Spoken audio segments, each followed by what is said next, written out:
Dadayain pa sana ng referee mga idol na comeback ng SGA ang home team. Tinukso ng mga cheerleaders itong si Renz Abando habang nasa free throw line. Hinamon rin nilakay ang player na to ng Taiwan. Pati na si Kiefer Ravena napaaway din sa malaking import ng home team. Red hot si Kiefer Ravena sa pagsisimula ng championship game kontra ROCA.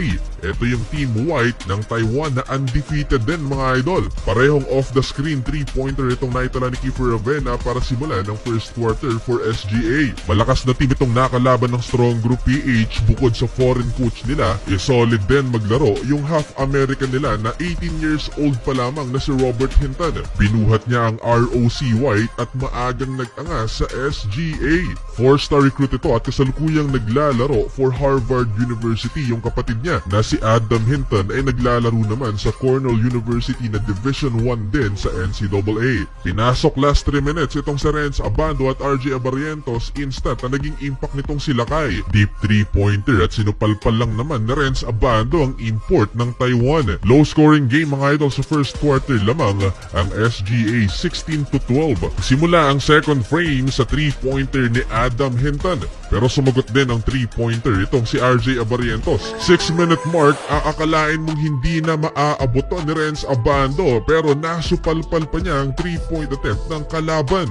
Bukod dyan, nilagay din niya sa foul trouble itong si Adam Hinton. Sabay nginitian pa ni Lakay. 2 free throws mga idol at grabe yung distraction kay Renz Abando. Todo paganda lahat ng cheerleaders magmintis lang sa free throw line itong ating kababayan.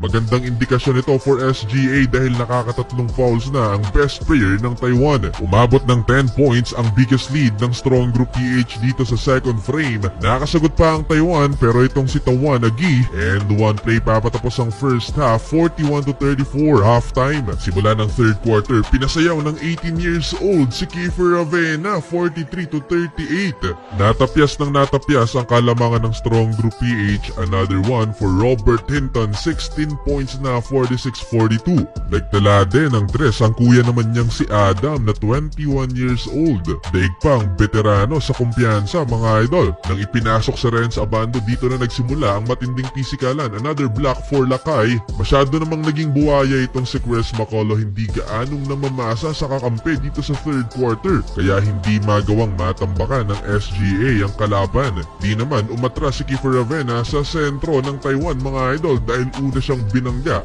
at gumanti lang naman si Manong Kiefer. Uminit din ang ulo ni Renz Abando in transition. Nasupalpal si Chris Macolo habang tinulak naman itong sila kay Renz Abando ng hamon tuloy mga idol ang ating kababayan. Lamang ng 5 ang SGA 55-50 entering the fourth quarter.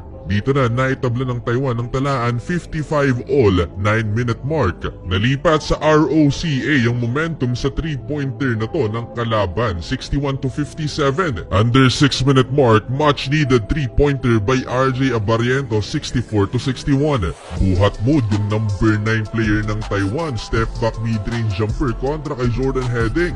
Down the stretch, nakakaramdam na ang SGA na may kakaiba sa tawagan ng opisyal.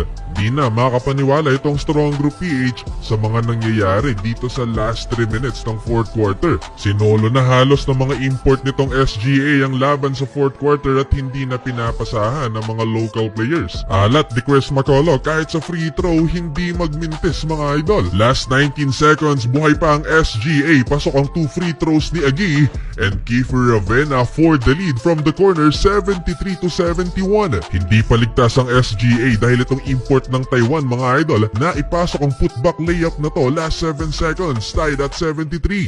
For the win sana, Kiefer Ravena elbow mid-range jumper nagbintis overtime.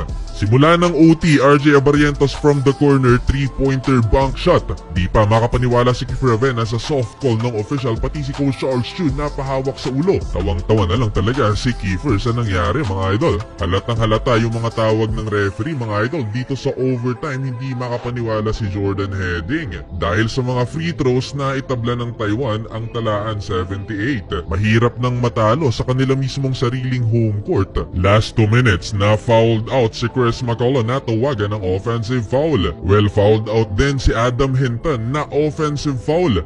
Nag-hero ball si Kiefer Ravena mga idol last 1 minute, 1 turnover at isang crucial miss. Na-fouled out din last 14 seconds si Tawanagi. Foul game ang nangyari mga idol, wala ng 24 seconds sa game clock at dito nakaligtas ang SGA sa home team.